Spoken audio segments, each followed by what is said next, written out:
Hello everyone, welcome to yours and my favorite part of the week. That's right, it is your adult and aging developmental course, and I'm here to walk you through the hottest topics in work and retirement. So before I begin, I want to give kind of a little brief introduction. Kind of this topic of labor, workplace conditions is kind of slept on in psychology. If you really think about it, as an adult especially, you're spending basically a majority of your time as an adult at your job, commuting to your job, thinking about your job. So this is a huge developmental factor throughout the lifespan.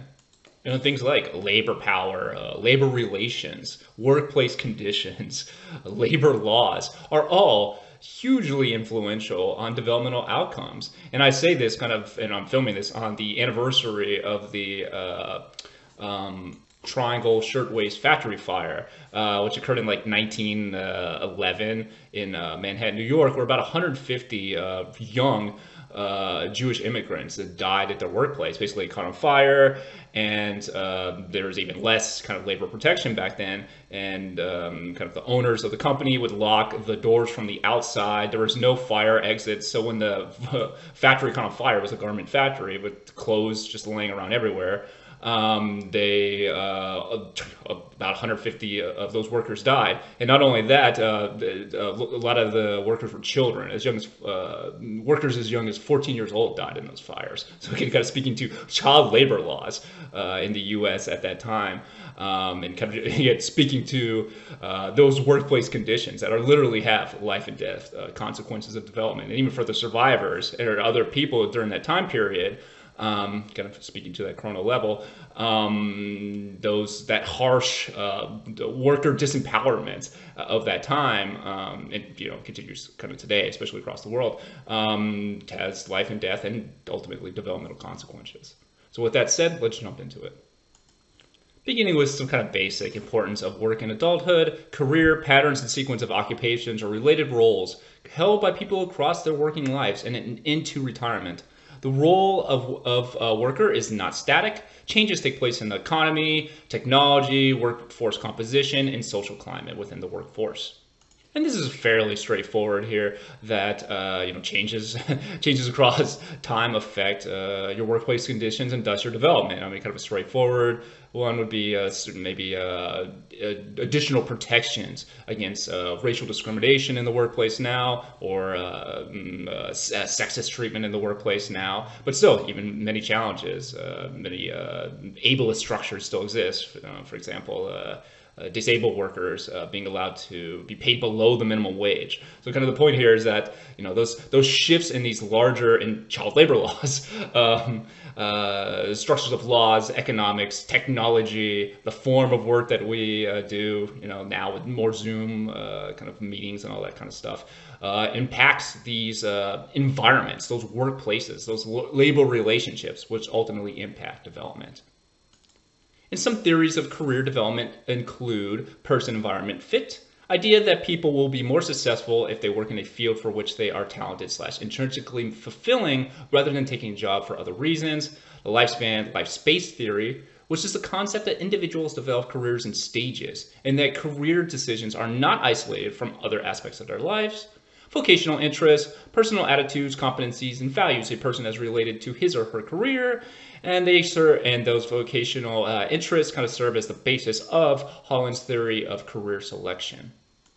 So we kind of have something kind of like a goodness of fit here with person-environment fit, wherein a person's intrinsic interests, whatever is fulfilling to them, basically kind of a measurement or a theoretical concept of that kind of intrinsic interest in whatever topic matching with the requirements of their job, and that's called person-environment fit.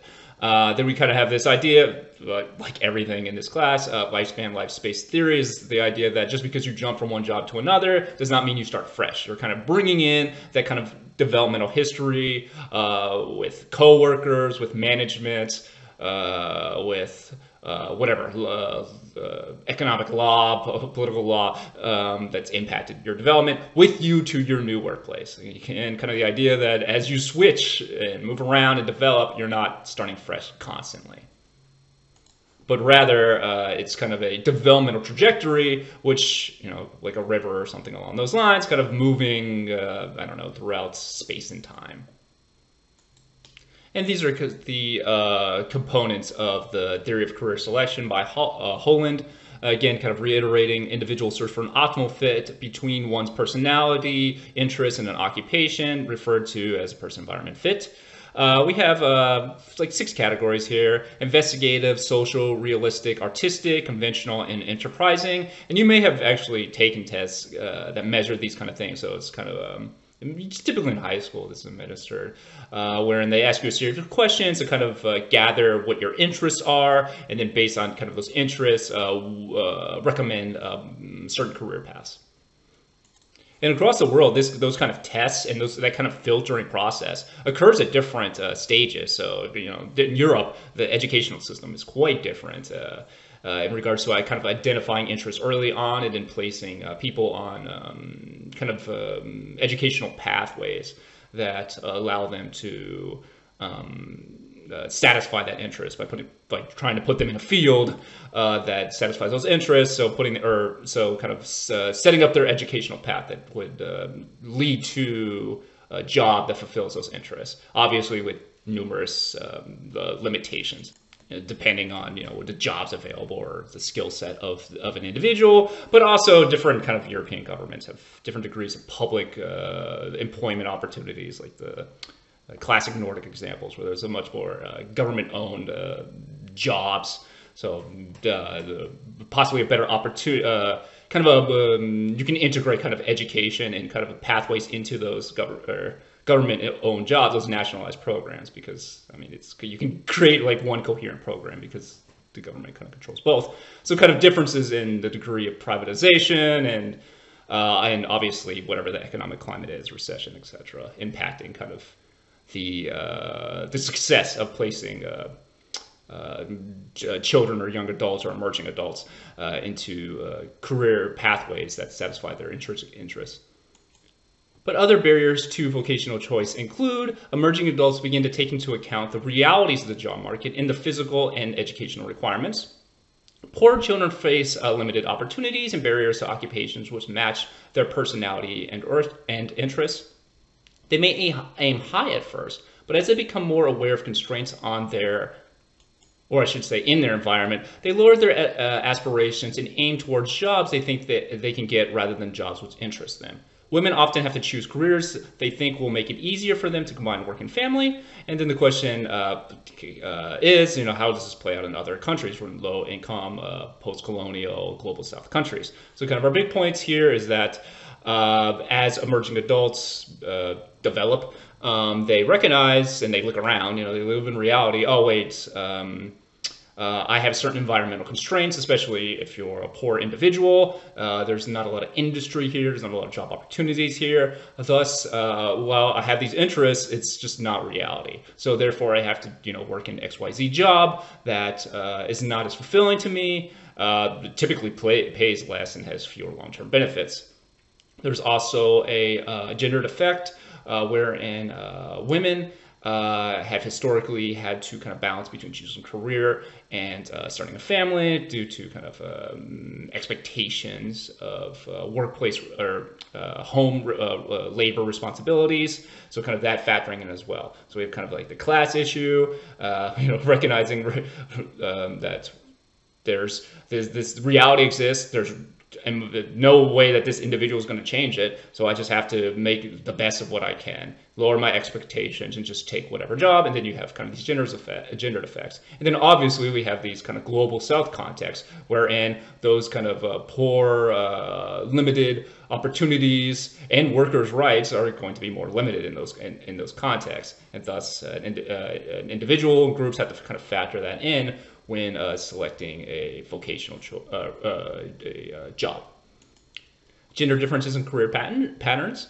More men work full-time than women. Women are more likely to leave jobs when children are born. More women in older age groups than men. Men stay in full-time jobs longer than do women. Men usually start their careers with full-time jobs and keep working full-time jobs until the end of their career. Women are more likely to change jobs for social or economic reasons. Women are more apt to work in part-time jobs than men. 25% of women who hold part-time jobs are women, as stated. So on the right, you can see kind of the percentage of men and women working full-time jobs. And with men working I think it's about 65% of men working a full-time job, and about 55% of women. So about 10% higher for men, but you can see a convergence across time compared to 1970, for example, where the gap was much larger. But you can also see a kind of a decline overall for both men and women. So you have kind of more women entering the workforce, and at the same time, you see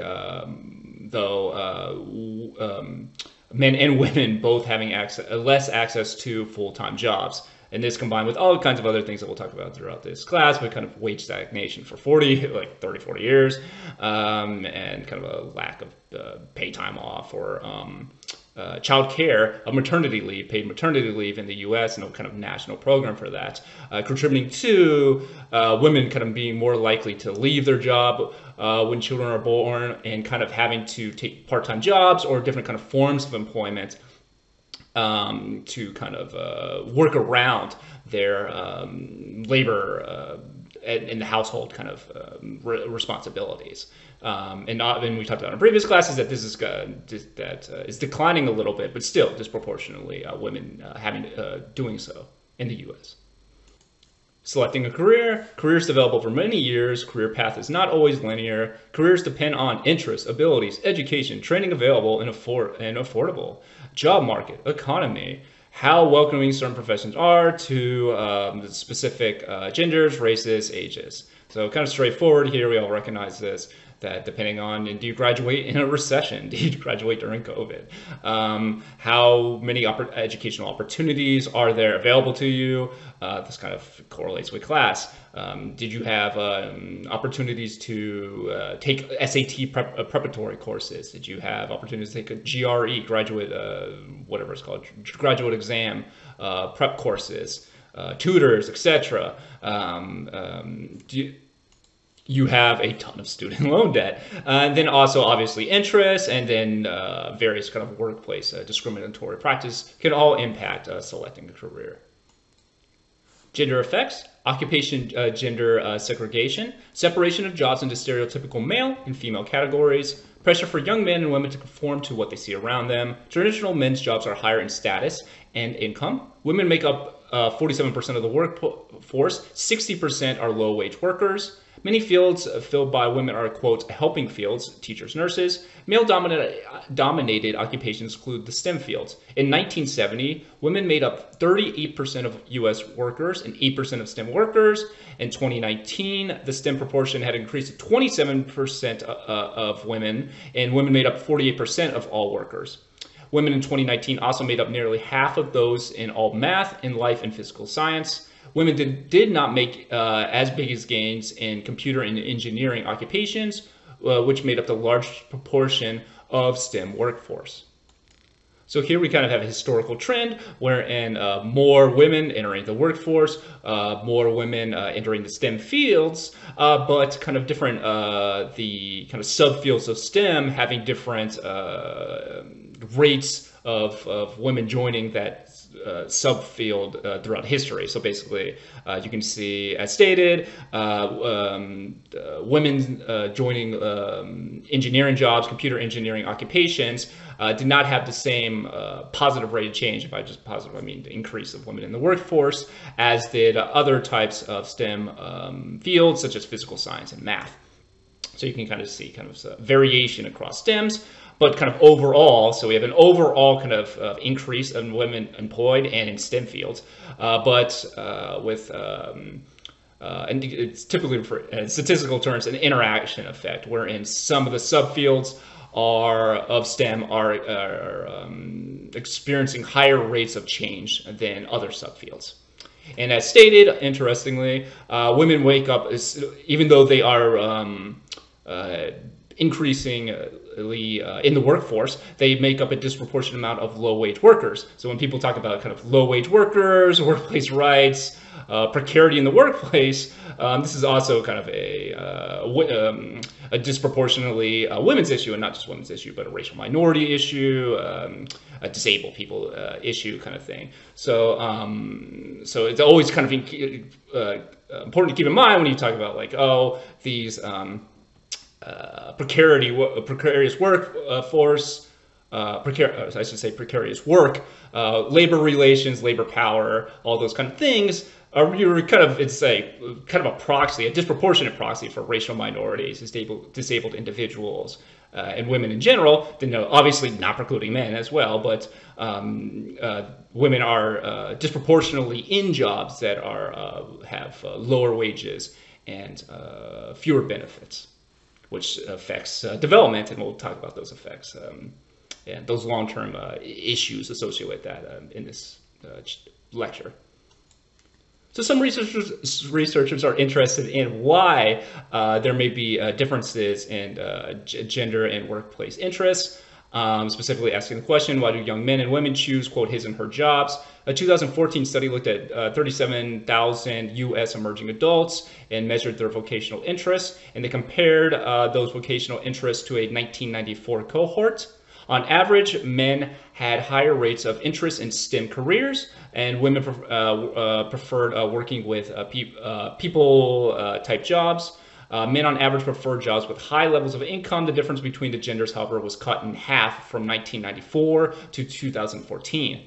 Several differences also disappeared. There were no longer differences in the number of men and women preferring careers that offered advancement and independence.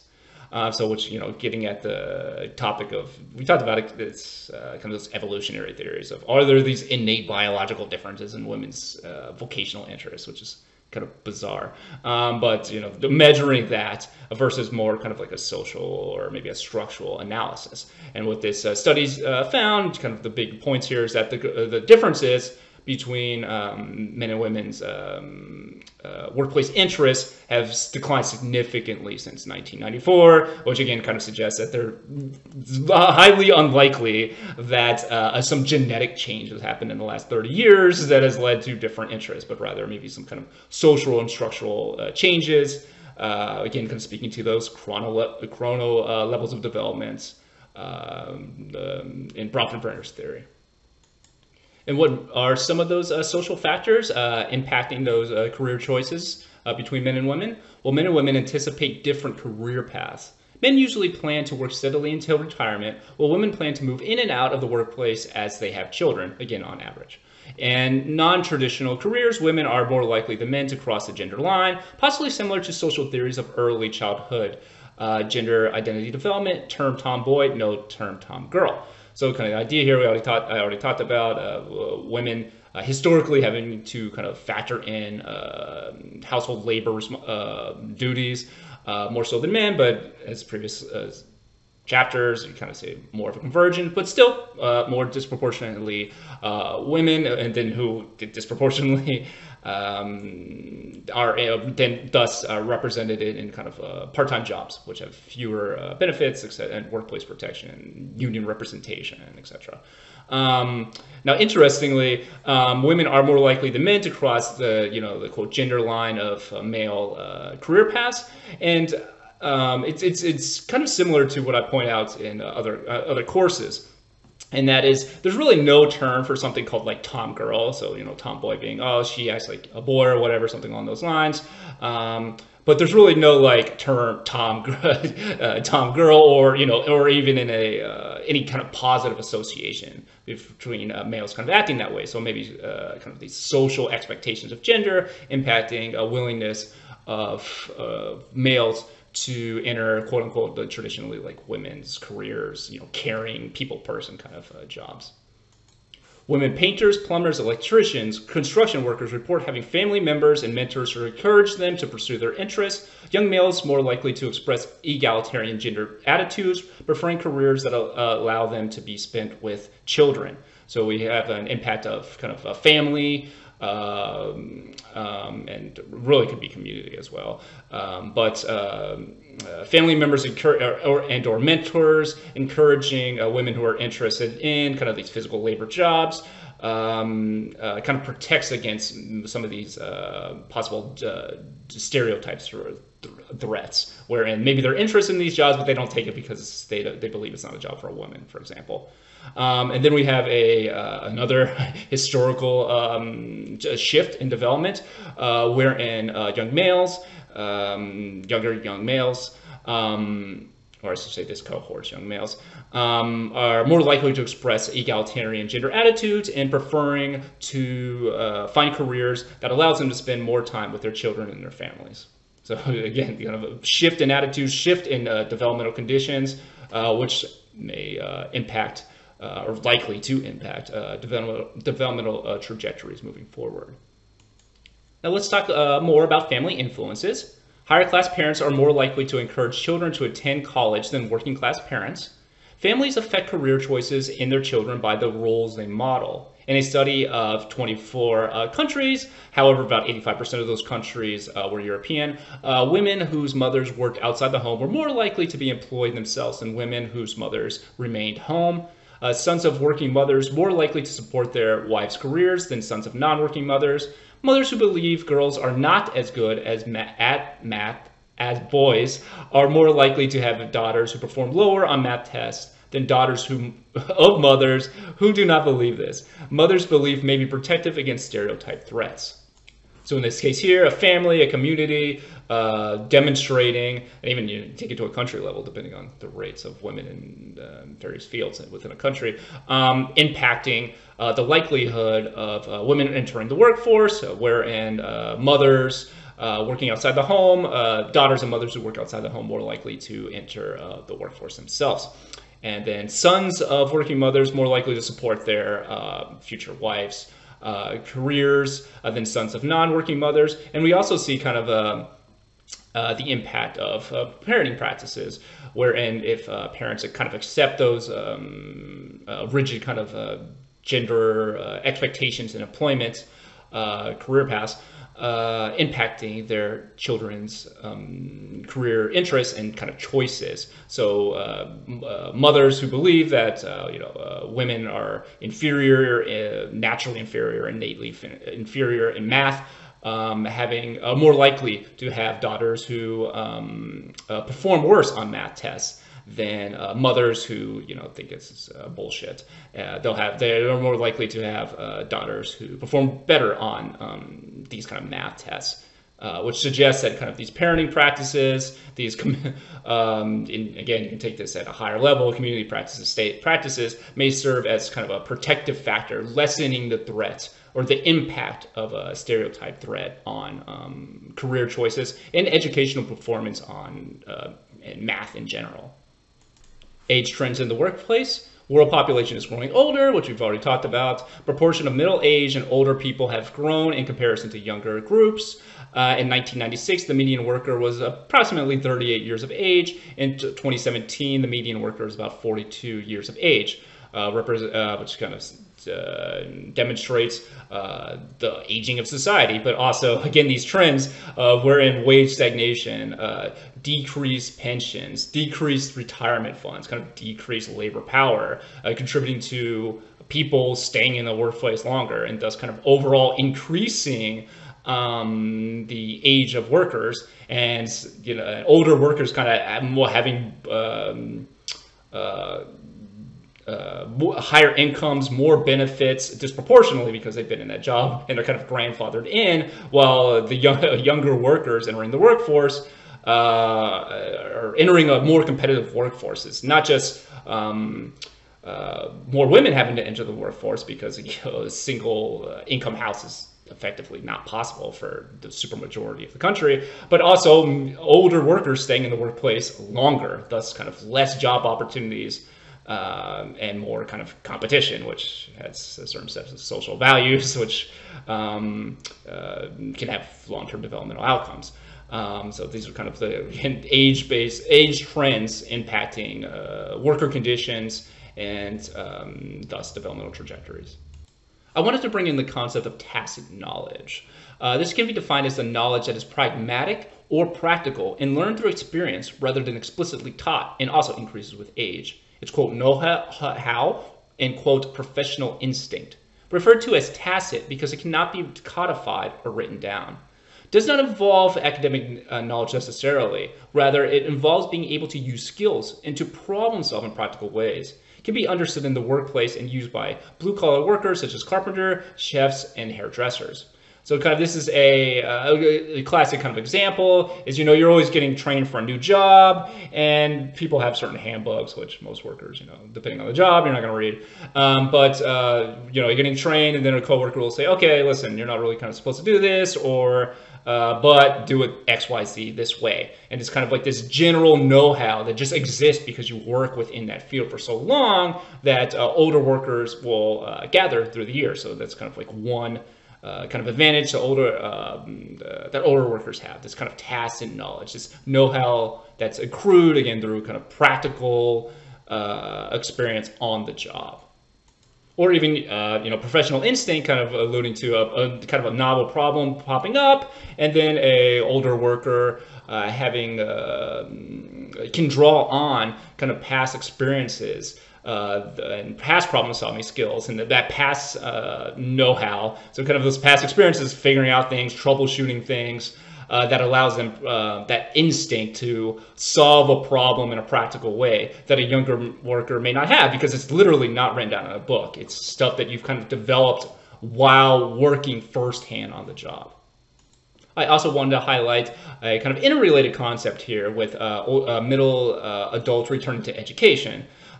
Rate of enrollment for older Americans and middle-aged Americans entering college, often part-time or in the evening, is rising faster than traditionally aged students. Students over age 35 account for 17% of all college and graduate students in 2009. It's expected to comprise about 19% of that total by 2020. In some cases, older students are developing skills and expertise in order to launch a second career or to take their career in a new direction. University students aged 17 to 70 measured, or I should say, researchers measured satisfaction and approaches to learning in university students aged 17 to 70. Older students were more independent, inquisitive, and motivated intrinsically compared to younger students. Older women process information at a deeper learning level and express more satisfaction with their education.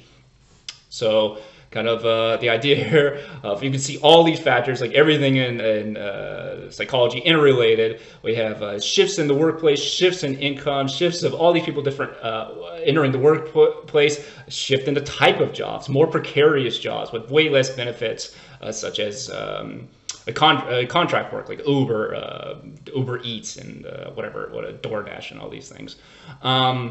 All like impacting career choices and developmental outcomes. And we see specifically with middle-aged adults and older adults, students over just age 35 in general, increasingly their rates of enrollment in colleges and universities increasing faster than individuals below 35 years of age. And as stated, they're doing this to either start a new career path, or kind of refining a specific skill, or just learning in general, as this survey states. The older adults, middle-aged adults, being more likely to or have higher rates of independence and intrinsic motivation, just looking to learn something for the sake of learning. I'm very interested in this concept. I want to learn. I want to kind of like put in this work, and they're seeking to have a deeper understanding of knowledge. So kind of different possible differences or higher likelihood of those approaches to learning in college in older adults and middle-aged adults. Expertise. Adults perform best cognitively in domains in which they have achieved expertise. They rely on domain-specific knowledge and domain-specific information processing strategies for proficiency. Not only know more, but think more effectively and efficiently.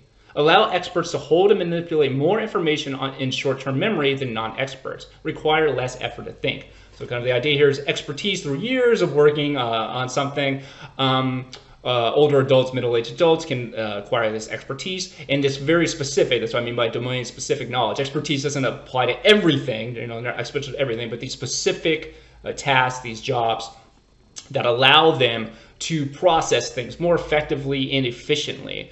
Kind of going back to that compensation mechanism, this kind of automatic process allows for less effort and requires less resources, cognitive resources to perform. So they're working, because they're working more efficiently, and can kind of have this automatic process of figuring out problems that is like non-conscious thought. They can kind of compensate for declines maybe in different types of memory. And because they have all these other, they have higher amounts of like this automatic, this unconscious processing of information going on, they can then kind of use their conscious memory, their short-term memory, manipulating that information in their mind, that working memory, to that frees basically up that other type of memory to hold, manipulate more information and problem solve things. So they kind of have this vast amount of information that they can control on. They have all these automatic processes that just work very quickly and efficiently, and then because of all that, they have this relatively untouched short-term memory, working memory, that they can use then to kind of solve novel problems, which that in totality allows for greater efficiency and expertise and experts. Specifics of expertise: intuitive. Novices follow particular steps and rules when problem solving, whereas experts can call upon a vast amount of knowledge and past experience. Actions appear more intuitive than formulaic. Novice cooks, for example, may slavishly follow the recipe step by step, while chefs may glance at recipes for ideas and then follow their own procedures. They're automatic. Complex thoughts and actions become more routine for experts. Reactions appear instinctive over time, and this is because expertise allows us to process information unconsciously. Strategic. Experts have more effective strategies than non-experts. For instance, while both skilled and novice doctors generate several hypotheses within minutes of an encounter with a patient, the more skilled clinicians' conclusions are likely to be more accurate. They generate better hypotheses than a novice. This is because they are able to discount misleading symptoms and other distractors and hone in on the most likely problem the patient is experiencing. Flexible. Experts in all fields are more curious and creative. They enjoy challenge and experiment with new ideas or procedures. The only way for experts to grow in their knowledge is to take on more challenging rather than routine tasks.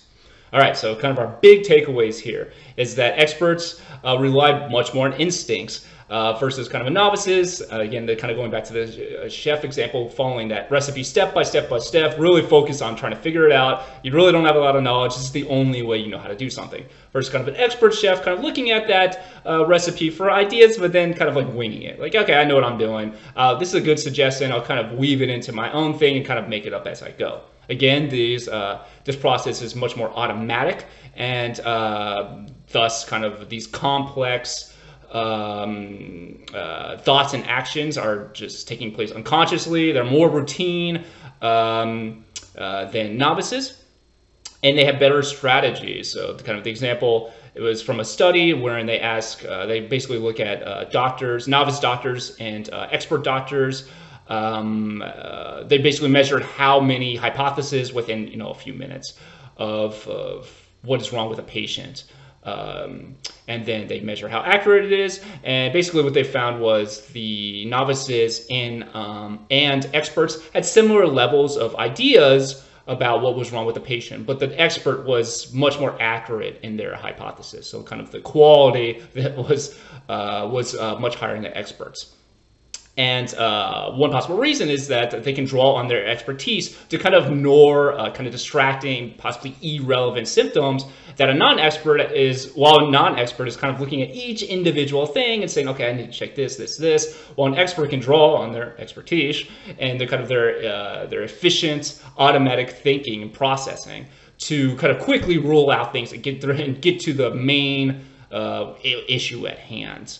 And how experts improve is by taking on novel and challenging tasks. Routine tasks don't really grow expertise. You need to be faced with a challenge to grow in your expertise.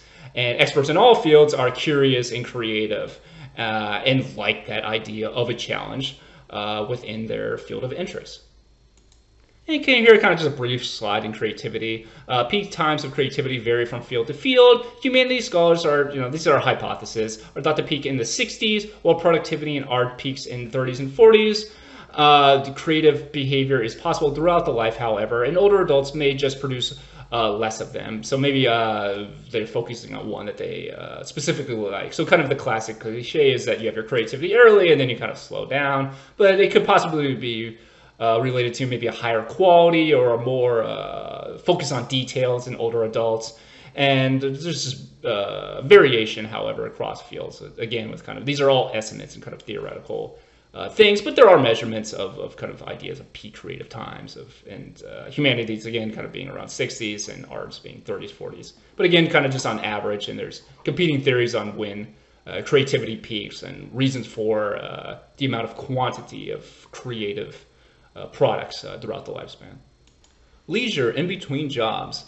The most common leisure activity in both early and middle adulthood is watching television. Middle-aged adults spend 2 to 3 hours per day watching TV, and watching TV accounts for more than half of all their leisure time. They love it, folks. They love their TV. In the United States, men spend about 5 hours more per day in leisure activities than do women. The leisure gap between mothers and fathers is slightly smaller, about 3 hours a week, than among those without children under age 18. Those aged 35 to 44 spend less time on leisure activities than any other age group, more likely to be parents and still working up the ladder of their career, so they may feel they have less time for leisure. So kind of here we have kind of a few takeaways here. Middle-aged adults and early adults spending most of their common leisure, the most common leisure activity being TV watching. About a 3 hour leisure gap between men and women in kind of the middle age range, and the 35 to 44-year-olds spending less time on leisure activities than other age groups. So they're kind of just listening to DJ Khaled. They're in grind mindset. They think they have they're trying to work out their way through their career. They have family responsibilities. So this is kind of like peak grind time, traditionally. And thus less time for leisure activities in this age group. Cultural variance in leisure. Americans have less leisure time than people in many other developed nations. There are no laws in many job sectors guaranteeing paid vacation times in the U.S. Several other nations provide additional time off for young and older workers and for shift workers. In the United States, those in higher paying jobs and jobs covered by a union contract are more likely to have paid vacation time and holiday time. So kind of there's no kind of mandated federal set of large, besides a few holidays, vacation time off, and even then there's plenty of people still working, as opposed to other kind of industrialized countries who have much more mandated paid time off, paid vacation time off. So not even that you're just off, but you're getting paid. But there's variance within the U.S. with those individuals in higher paying jobs and those and individuals in groups and unions being more likely to have paid vacation time and paid holiday time. Some job performance definitions. Job expertise, knowledge and skills a worker has accumulated after a number of years on the job. Ability, expertise trade-off. Observation that his general ability declines with age. Job expertise increases. Older workers in jobs involving knowledge base / crystallized abilities and higher practice skills have less job-related decline. These types of knowledge-based skills are acquired through schooling and other life experiences. The accumulated knowledge of the world we gain over time. That's the definition of crystallized abilities. Workers in jobs requiring manual skill and fluid cognitive abilities may show more decline with age, and fluid cognitive abilities being defined as the ability to use your mind actively to solve novel problems, and older workers demonstrate more on-the-job safety behaviors. So kind of the ideas, a couple takeaways here. We already talked about this ability / expertise trade-off. With expertise, kind of more efficient, effective ways of thinking, maybe compensating for domain general, so kind of overall maybe some cognitive declines with all the caveats that we've already talked about in previous chapters, but at the same time the domain specific areas of expertise increasing, thus kind of compensating and allowing for not just maintaining but higher levels of efficiency and effective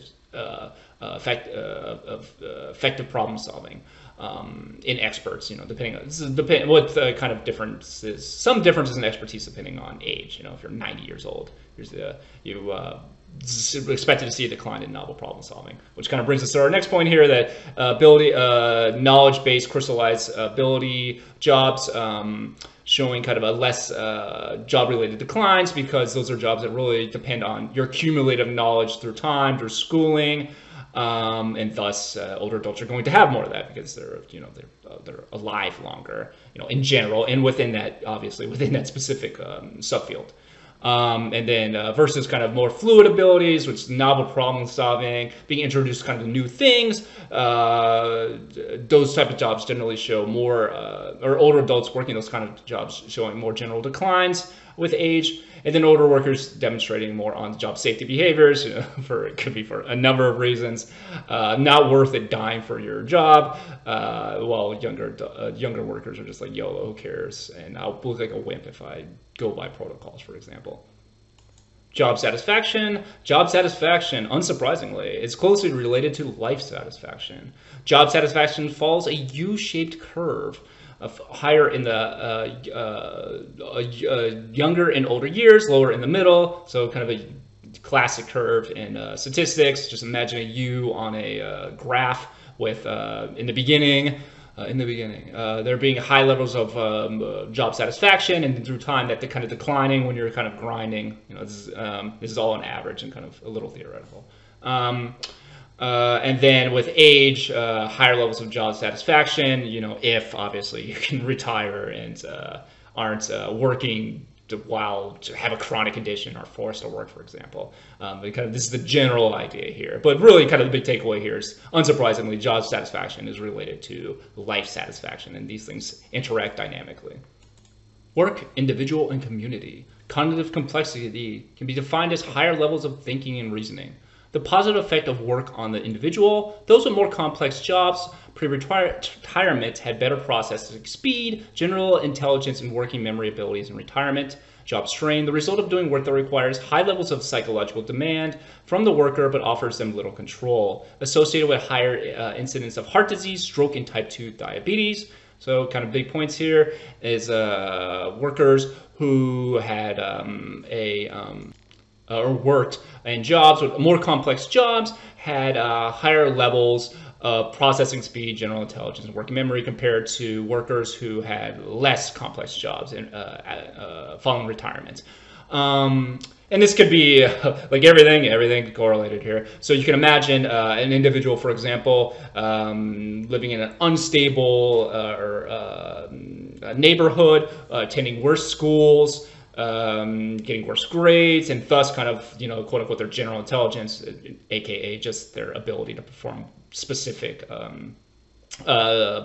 well on specific standardized tests, processing speed, working memory abilities kind of being less than individuals in higher classes and more stable environments.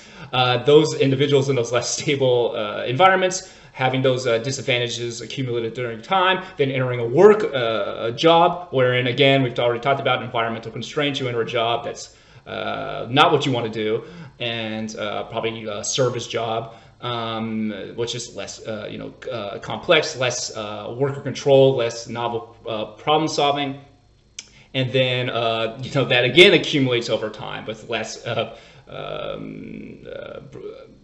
kind of cognitive challenges that allow for kind of work out your brain, the cognitive exercise, which then accumulates through time. And then you can also imagine them not having cognitively challenging resources at home or access to libraries, etc., and all that accumulating through time. So that correlation exists, but it's most likely kind of accumulation of these other factors. People generally stay, barring kind of shifts in kind of those macro and chrono level systems, are likely to kind of follow developmental trajectories that kind of reinforce positive and negative developmental outcomes. And then we have job strain, wherein high demanding but very little worker control jobs being associated with numerous negative long-term or chronic health conditions.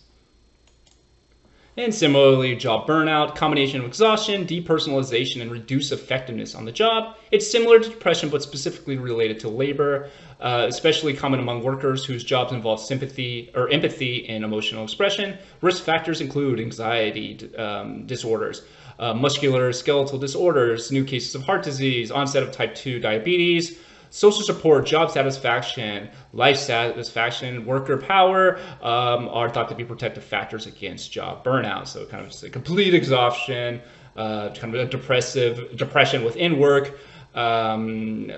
Workers who have jobs that require a lot of empathy and emotional expression can be at greater risk, such as nurses. Seeing people die from COVID a million times, for example, kind of accumulating and can lead to job burnout.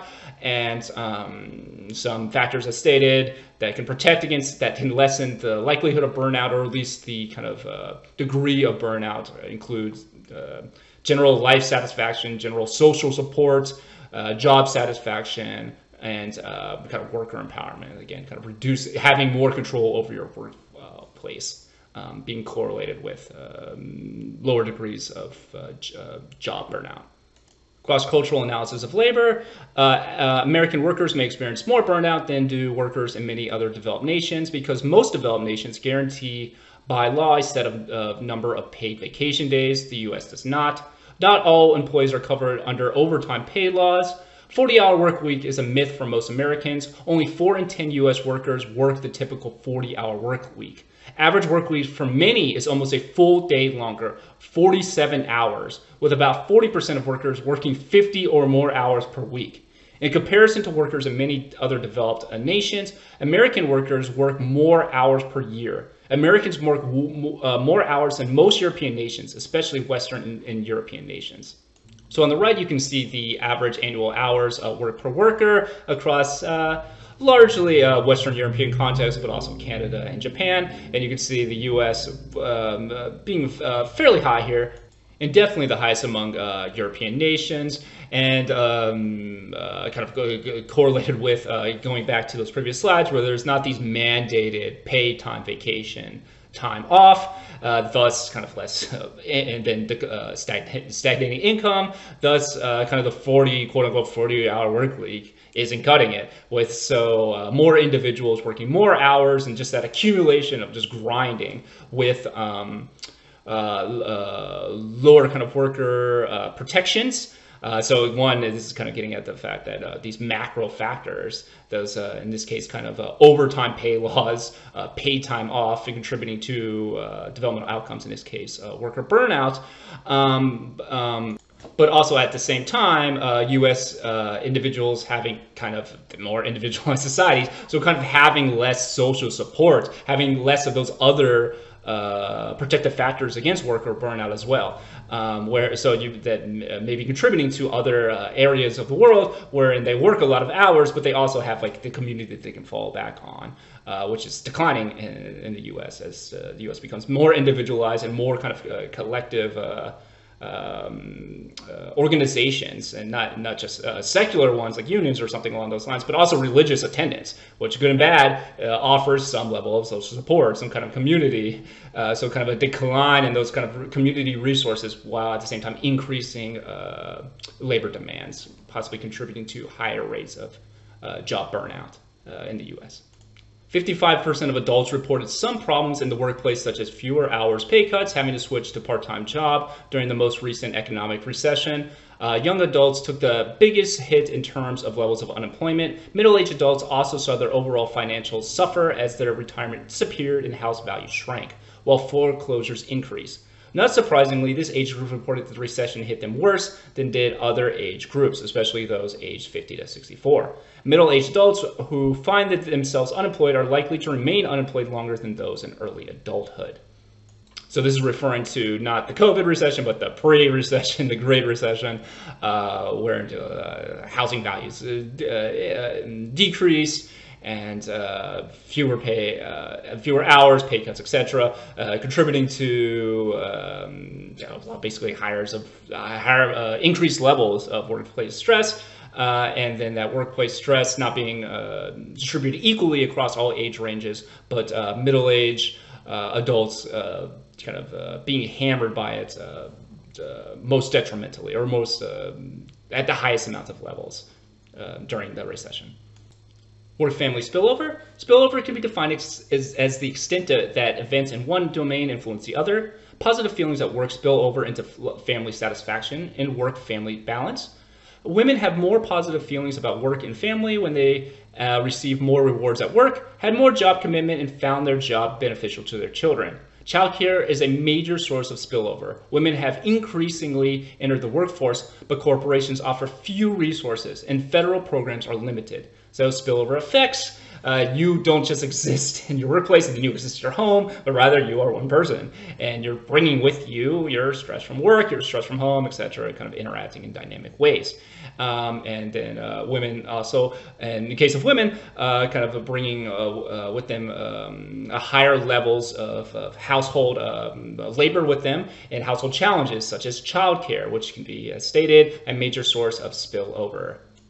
And one reason for this could be because of paid parental leave policy, a program in which the employer and or the state provide time off with pay to new parents. The U.S. does not have a national policy on paid parental leaves. Of 41 developed nations, the U.S. was the only one that did not mandate any paid leave when a woman gave birth or adopts a child. Family Medical Leave Act guarantees workers at large companies 12 weeks of job protection, but is unpaid. The median length of parental leave taken by new mothers in the U.S. is 11 weeks. For fathers, 1 week. Spillover effects for parents extends beyond parental leave. So kind of the idea here, again, this lack of protective factor possibly contributing to higher rates of parental stress and lower time being able to take on parental leave. And when parental leave is taken, it's unpaid. So thus, the highest wage earner, which is typically a male, then has to go back to work, possibly work more, and women who stay home for raise a very young are losing the chance to earn income because kind of every time spent at home is even this is labor, but it's unpaid kind of child caring labor, due to lack of paid parental leave policy and kind of lack of federal child care programs. And this, of course, will disproportionately impact poorer women and disabled women and racial minority women. That's typical caveat with this is typical effects seen here as in other areas of, or I should say, those structural disadvantages apply to raising a child as it does to numerous developmental challenges throughout the lifespan. Time off from work. 55% of U.S. workers in 2015 did not take any of their paid vacation and holiday leave. A large percentage of this leave is lost, cannot be rolled over into the next year or paid out. 658 million vacation days, or an average of 2 vacation days per worker, was lost in 2015. Reasons most often given for not taking time off include worry that there will be a mountain of work to return to, concern that no one else could do the job, not being able to afford a vacation, feeling it was harder to take time away when you have or are moving up the company, and not wanting to seem replaceable. Since 2000, more American workers are willing to work for free rather than take the time that is allowed to them. A lack of vacation from their management and even their colleagues to take a vacation is often a driving force in deciding to forgo time off. 2/3 of workers reported that they hear nothing, mixed messages, or discouraging remarks about taking time off. And almost a third feel they should contact their workplace even while on vacation. So this is kind of the idea of interconnectivity here. Really, technology is kind of a big factor here, wherein we're all connected. We all have emails. We're checking our work emails constantly. We're just always connected. Basically, you're never off. There's no longer kind of like this clean separation, especially for certain types of jobs. A clean separation from off and working. You're kind of always tied in. And this being one like reflective of kind of these larger trends, wherein even when there is some time off, the majority, a small majority, but a majority of U.S. workers deciding not to take that time off for the various reasons that I outlined here, or that the study found that I outlined. Vocational development adjustment. Because work is such a central part of adulthood, job loss and employment can threaten adults' identities, disrupt their goals, and lower self-esteem.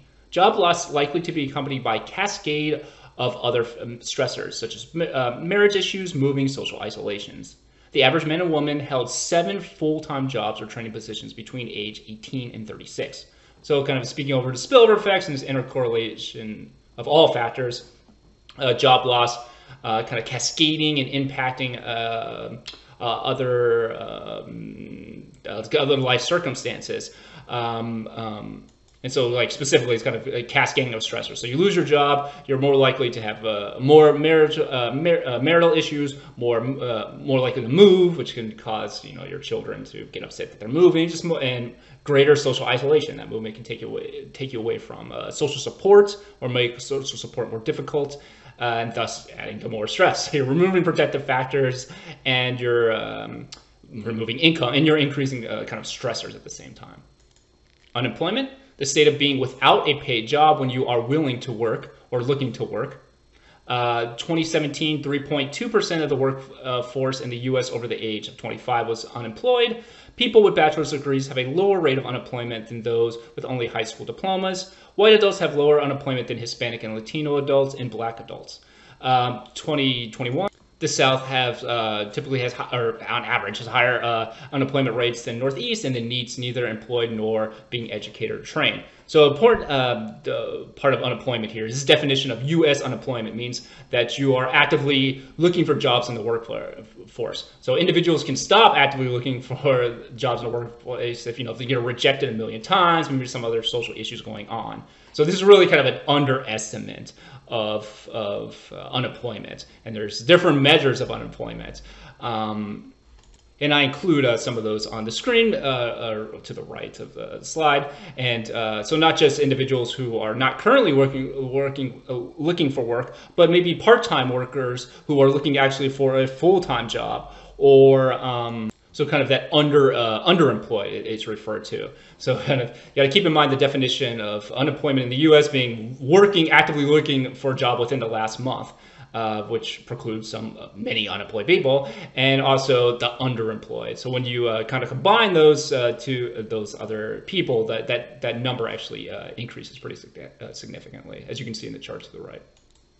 Job loss, paid unemployment being taken away from an individual. Job loss and subsequent unemployment have strong impacts on workers' well-being, can continue even after a new job is located. Job loss has profound impacts on the basic personality traits of individual workers. A German study found that individuals who lost their jobs over a 4-year period, regardless of finding a new job, had higher rates of personality changes.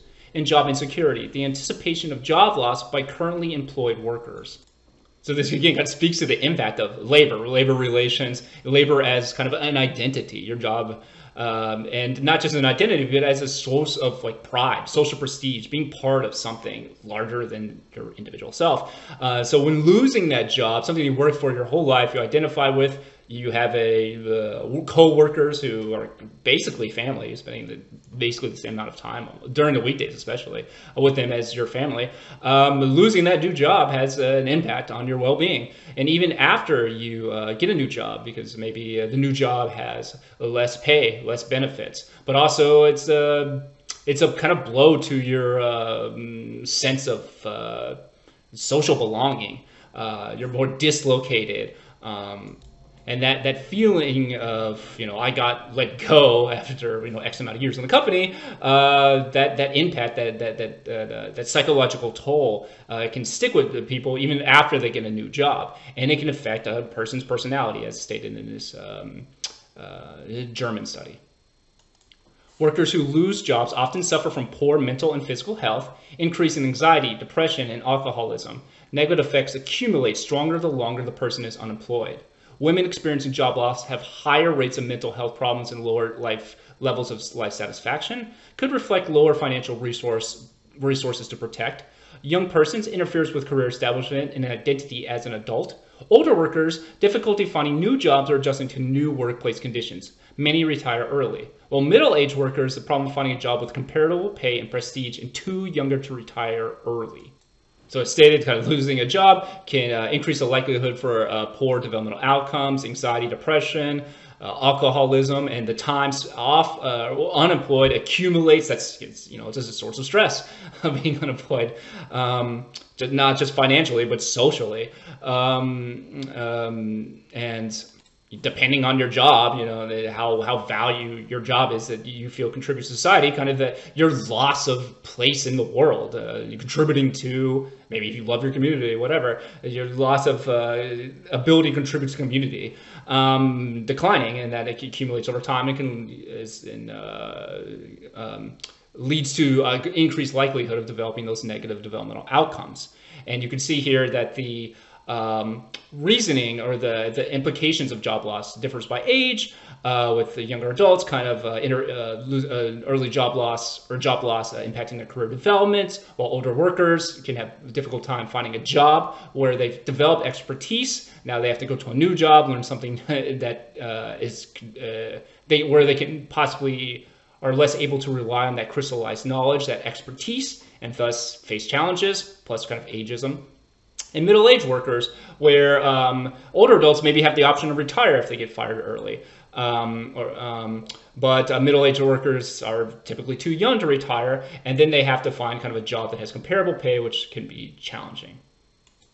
But not only being unemployed, but workers who are exposed to layoffs among friends and coworkers experience significantly lower job security, higher rates of depression, and more poor physical health outcomes. Job insecurity is associated with lower levels of job satisfaction, commitment to the company, and poor physical health outcomes. The longer you are at risk or at a job, and the older you are, increases risk. This is referred to in statistics as a mediation effect. So it's not just you being unemployed, but the threat of job insecurity and seeing your coworkers get laid off increases your likelihood of developing depression and having poor developmental outcomes. On one level, it's just literally, especially traditionally, and rates of unions in the U.S. are incredibly low in the private sector, like below 10%, or around 10%. But you still, even without that union, kind of see these coworkers as family. They're an important part of your life, your identity, your collective sense of self. And seeing those people lose their job, and what happens with unemployment, the precarity that it produces, it hurts the person as well who isn't unemployed yet. And also, you can see that, they're going through all these, they're firing all these other people, I'm possibly next. So that anticipation of someone coming for you next, and then you having to face that unemployment. So that general job insecurity being associated with poor developmental outcomes. And it kind of reminds me of, this is not tested on, of a study that I read that looked at communities where that had like ICE raids, immigration raids at workplaces. And Hispanic adults within the community, even if they didn't work at that specific job that got raided by an ICE raid, having increased risk of giving birth to a child with low birth rate, which is associated with numerous negative developmental outcomes. It could, it's not determinative. You can still get a child back on track, but still it's a risk factor. So kind of, again, just speaking to the fact that threat and that the community, the impact of these labor relations in the community, not just affecting the workers who are targeted, but also the community at large. and which can introduce a whole host of different negative developmental outcomes within groups. All right, now let's get to older adults specifically in preparation of retirement. About half of workers in the U.S. have money in savings for retirement. 16% of workforce has pensions to their jobs. Almost everyone employed for at least 10 years accumulates retirement benefits in their Social Security accounts. So we have a very low amount of pensions. But at the same time, individuals accumulating Social Security, but still those numbers are pretty low. On average, Social Security is about $1,600 a month, which is not a lot of money. And then on the right, though, you can see a declining rate of poverty in older adults, but again, a huge stagnation. I mean, this is kind of a very abbreviated chart, but so you can see kind of the big decline, but then you can see that stagnation. We kind of continues to today, and that's 70, right around those 1970s, that 40 years, that 50 year now stagnation of income.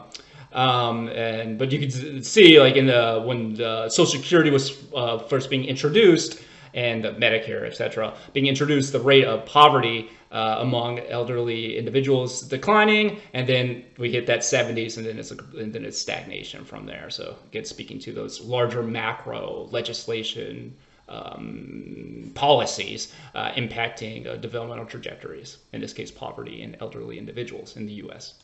Retirement age. Just after retirements, older adults often experience a honeymoon phase. Afterwards, as the novelty wears off, they are more likely to experience a disenchantment phase, characterized as aimless, sometimes unhappy, and then finally a realistic and satisfying lifestyle. Reorientation phase, put together a realistic and satisfying lifestyle. So we kind of go from this honeymoon phase, things are great, to like, oh shit, what am I going to do with all my time, to then finally kind of a reorientation phase, wherein older adults can kind of recognize their, make use of their time, and find purpose still, even though they are working, either not working at all, wage labor, or working less. In poverty in older adults, poverty in old age is not equally distributed. Older women, Black and Hispanic elders are more likely to live in poverty. And then we have this concept called feminization of poverty. The term used to describe the trend that an increasingly larger proportion of women living in poverty are women. Widowed spouses are only entitled to their own or their spouse's Social Security, reducing their income, left with between 50 and 66% of previous income. Women less likely to be involved in private pension plans if they did work. Older adults who are Black American, Mexican American, and Asian American experience psychological problems that are often associated with discrimination by the white majority. Ethnic minorities are also more likely to become sick, but less likely to become to receive medical intervention. Older minority women can face ageism, racism, and sexism, often referred to as triple jeopardy. Women aged 65 or older are 70% more likely to be poorer than men. Women aged 80% and above have higher levels of poverty than those younger. Married couples are less likely to be poor than non-married men and women. In 2012, the poverty rates for white older men was about 5.5%, white older women about 10%, were lower than for Black older men, about 14%, Black older women 21%, Hispanic older men 19%, and Hispanic older women at 22%. All right, so we have a lot here. So kind of beginning with like the gendered effects, that feminization of poverty. We saw that women are disproportionately work in service fields, part-time work, which is going to increase the likelihood that they will be in poverty as an older adult. They have probably less Social Security benefits. They have less likely to have pensions. Possibly also more likely to be stressed out, have more chronic health issues. So kind of less income, less benefits, less likely to have a pension, lower Social Security, and because males in general have a shorter lifespan in this, and the kind of the laws concerning Social Security, widowed wives do not get to keep their husband's Social Security benefits. They only get to select. They have the option of choosing their husband's Social Security benefits or their own Social Security benefits. So if their husband made more money, yeah, you can get a little boost, but the maximum you can receive from Social Security is about $3,300 per month.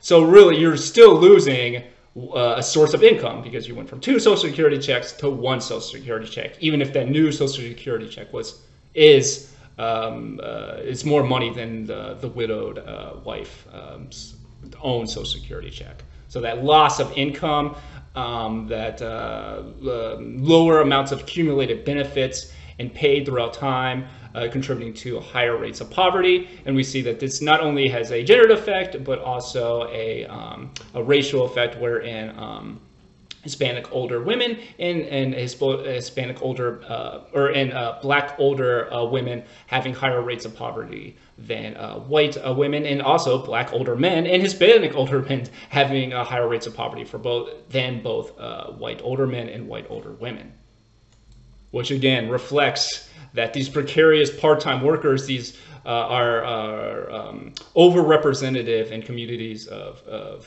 disabled communities, women, and then racial minority communities in the U.S. One other contributing factor to poverty across not just older adulthood, but across adulthood, student debt. More than 84% of college-aged Black households in their 30s have student debt, up from 35% 3 decades ago, when many baby boomers were at the same time, or I should say at the same age. Typo. Owes a median of 44% in student loans, up from less than 6,000. 53% of white college-educated households in their 30s have debt, up from 27% 3 decades earlier, and the median amount rose to 35,000 from 8,000. Black graduate households' incomes have grown more slowly than those of college graduates in general. Median income from Black college-educated households in their 30s increased 7% from the early 1990s to late 2000s, to about 76,000. Incomes for the white counterparts rose about 13% to about 114,000. This is kind of pre-COVID. So here we have the impact of student debt, which you can see again impacting everyone in the United States, but impacting Black Americans at higher rates than white Americans, even though overall all groups in the kind of the U.S. or all groups under the baby boomer generation is having this chrono levels stressor, this debt that they now have to factor in throughout their lives, with debt skyrocketing from 30, 40 years ago. So at the same time, basically incomes are stagnating, debt increasing, and contributing to higher debt across the lifespan, again, disproportionately impacting traditionally disenfranchised groups, and so much so that the kind of the racial wealth gap in the U.S., even among those who attend college, has increased in the U.S. So kind of this like, oh, education as a panacea kind of thing, really not panning out. And again, kind of representing this chrono level stressor that did not exist 40 years ago, or existed to a far less extent with the amount of debt, timesing by 6, or depending on the racial group being examined. But okay, what does make for favorable adjustment during retirement? Individuals who retire voluntarily rather than involuntarily and feel in control of their retirement decisions. They enjoy good health, physical and mental health, have positive personality traits such as agreeableness and emotional stability, have the financial resources to live comfortably, and are married and or have strong social support. And I think we can wrap it up there. Thank you so much for listening, and have a great week.